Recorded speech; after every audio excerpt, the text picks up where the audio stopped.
విద్యాశాఖ మంత్రివర్యులు నారా లోకేష్ కూటమి ప్రభుత్వం ఎంతో ప్రతిష్టాత్మకంగా చేపట్టిన తల్లిదండ్రుల మరియు ఉపాధ్యాయుల మహాసమావేశంలో భాగంగా కసింకోట జిల్లా పరిషత్ గర్ల్స్ హై స్కూల్లో జరిగిన కార్యక్రమంలో ముఖ్య అతిథులుగా మాజీ మంత్రివర్యులు అనకాపల్లి శాసనసభ్యులు Konathala Ramakrishna, APUF IDC chairman Peela Govind Satyanarayana, BJP జిల్లా అధ్యక్షుడు ద్వారపూడి పరమేశ్వరరావుతో కలిసి పాల్గొన్నారు.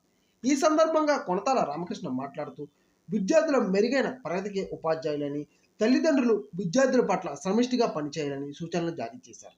అంతేకాకుండా విద్యార్థులకు విద్యతో పాటు వృత్తి విద్యలో శిక్షణ ఇస్తామని పేర్కొన్నారు. పాఠశాల అవసరాలను గుర్తించి సమస్యలను త్వరగా పరిష్కరించేందుకు తగిన చర్యలు తీసుకుంటామని హామీ ఇచ్చారు. ఈ కార్యక్రమంలో తల్లిదండ్రులు, ఉపాధ్యాయులు మరియు విద్యార్థులు ఉత్సాహంగా పాల్గొన్నారు.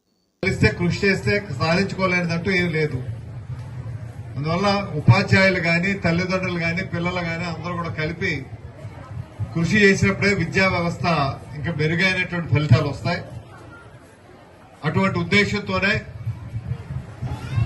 గత 5 సంవత్సరాల్లో విద్యా సంస్థ పూర్తిగా నిర్వీర్యం అయిపోయినటువంటి పరిస్థితుల్లో మళ్లీ విద్యా వ్యవస్థను సమూలంగా ప్రక్షాళన చేసి మార్పు చేయాలనే ఏకైక లక్ష్యంతో మన ముఖ్యమంత్రి గారు గౌరవనీయులు నారా చంద్రబాబు నాయుడు గారు, మన విద్యాశాఖ మంత్రి గారు నారా లోకేష్ గారు, మన ఉప ముఖ్యమంత్రి గారు పవన్ కళ్యాణ్ గారు కూడా కలిపి ముందు విద్యా వ్యవస్థను రాష్ట్రంలో బాగుపరచాలి, విద్యా వ్యవస్థ ద్వారా మన సమాజానికి మంచి పిల్లల్ని, మంచి విద్యార్థుల్ని అందించాలనేటువంటి ఒక లక్ష్యంతో ఈరోజు ఈ కార్యక్రమం, ఇది మొదటిది మాత్రమే, ఇది ఆరంభం మాత్రమే.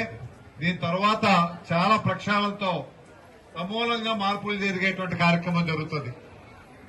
117 జీవో రద్దు చేసే కార్యక్రమం జరుగుతుంది. ఏవైతే పిల్లల స్కూల్స్ అవి తీసేశారో అవన్నీ కూడా మళ్లీ తీసుకొని వచ్చి చిన్నపిల్లలకు అందుబాటులో ఉండే విధంగా, వారికి ఊరికి దగ్గరగా ఊర్లోనే స్కూల్ ఉండే విధంగా కార్యక్రమాలు రూపొందించాలని, అదొకటే కాదు, విద్యా వ్యవస్థలో మీరు నేర్చుకుంటున్నటువంటి పాఠ్యాంశాల్లో కూడా సమూలంగా మార్పులు రావాలని, విద్యా వ్యవస్థనే మార్చి వచ్చే విద్యా సంవత్సరం నుంచి కార్యక్రమాలు చేయాలనే ఆలోచనతోనే ఈ రోజు ఇటువంటి కార్యక్రమంతో మొదలుపెట్టారు.